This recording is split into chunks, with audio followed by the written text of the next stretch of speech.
Hi, it's Alaska Granny. The number one prepping supply that everyone needs, no matter what the emergency is clean drinking water.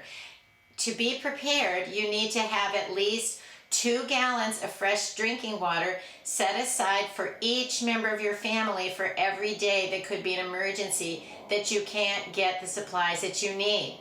A simple way to have that is to pick up bottled water at the store, bring it home, and then rotate it, because these containers tend to get rotten. They sort of disintegrate. They get soft and pliable. They get deformed, and they don't last forever. So while it's a handy, convenient way to store water, it's not forever water. Something to think about in an emergency: if the water stops running in your home and you run out of bottled water, then what are you going to do? Perhaps there's still an emergency. Maybe you've seen on the news places that have had terrible storms and tragedies. They've sent in trucks with water, and the people line up to get water out of the truck. Do you have a container to collect that water? What if those trucks don't come and you have to go find a source of water? Do you even know where there is a stream, a brook, a river, a lake, a pond near your home? Do you have some sort of container to bring some water home? And then do you have some sort of apparatus that you can purify that water if you need to? So something to think about is make sure that you're stockpiling adequate amount of water. It doesn't have to be containers like this that you purchase at the store. You can buy bigger containers and fill those up yourself. But then think about when that water runs out. Do you even have some kind of a bucket that you could go to, say, a water station where they're filling it up from a truck? Or just scoop it up from a water source if you don't have anything. Then let's think about those buckets.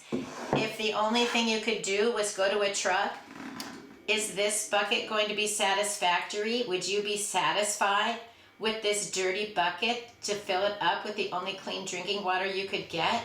If water is in short supply, there's no way you have enough to clean out a big old dirty bucket. So make sure that you have some sort of container that is clean, so that if that's the only way you can haul more water to your home, that your water is still going to be okay. Then what if you could only go to, say, a lake or a pond and scoop up water?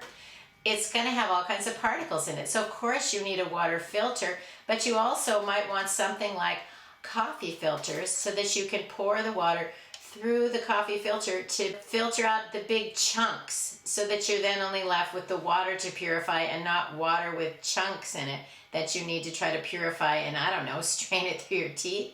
You don't want to do that. So make sure you have at least some sort of coffee filters so that you can pour any wild water through that, just to get rid of the solid matters.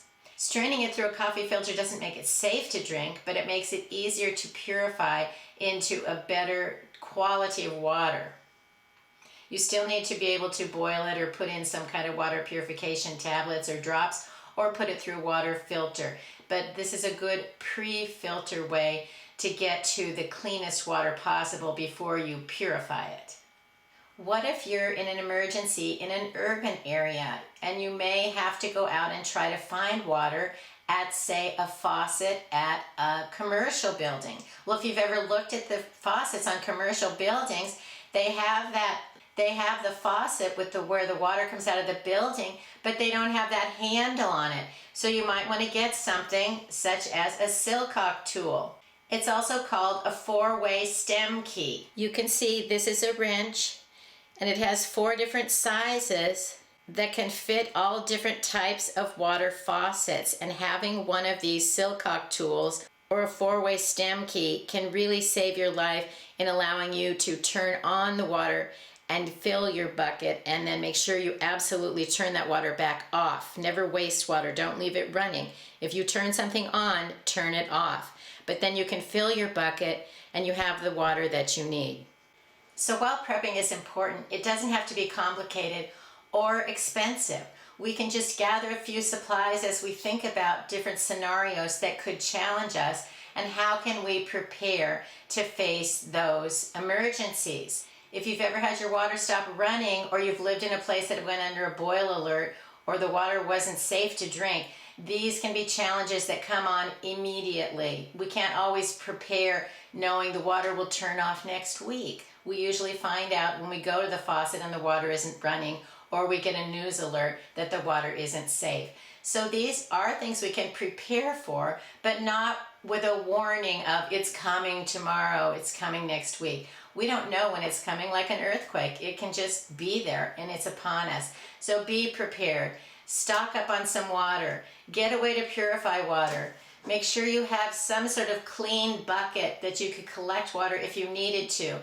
If that is the bucket that you have earmarked to be your clean water collection bucket, make sure that you keep it clean for the task that it's designed for. You can always get other buckets for mixing cement or paint or mud or whatever, but make sure that you have something that can be a sanitary vessel to carry water if you need to.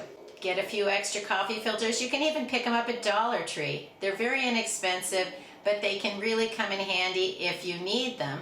And then pick up a Silcock key or a 4-way stem key so that you can access water at a commercial building in an emergency that could really save your life. I'll put a link below on how you could pick up one of these keys on Amazon if you wanted to get one.